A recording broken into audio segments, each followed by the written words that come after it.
why aku tak suka bagi tahu umur aku. Oh ya?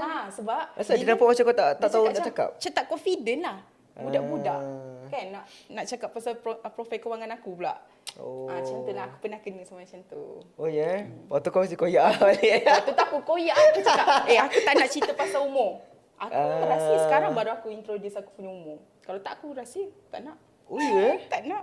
Tambah lagi aku nak cakap aku study apa semua. Oh, Orang tak maksud percaya. dia akan judge based on apa yang kau offer dekat dia dengan situation kau waktu tu lah. Sebab aku secara fizikal dan juga cara aku cakap tak macam umur-umur itu. So diorang tak expect. Bila diorang tengok tekan tu IC waktu key in, tu yang diorang macam pilih aku. Balik sekolah dulu aku kena. Okay, lepas tu yelah waktu tu kau dah buat lah. Tapi mestilah kan kau akan face yang kau jumpa klien, kau akan key in IC lah apa semua kan. So macam mana supaya dia tak nampak kau punya Tak IC? boleh sebab ada yang okey. Oh, Ada dia yang okey. kalau okey tu dia cakap muda lagi. Ada cakap macam tu je Oh, lah. Ada ya. yang macam kerek-kerek macam kaya sikit tu. Dia macam lagak sikit kan.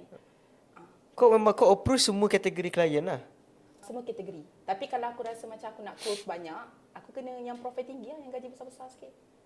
Oh, okay. Apa kategori profil tinggi untuk kau dan bawah untuk kau? Okay, bawah macam kerja-kerja kilang. Oh, macam apa tu. semua. Kalau Berapa yang dia punya tinggi- subscription sebulan? Subscription dia berapa sebulan yang dia bayar? Yang dia bayar? Kalau standard kilang-kilang tu dalam 100, 100 100 lah.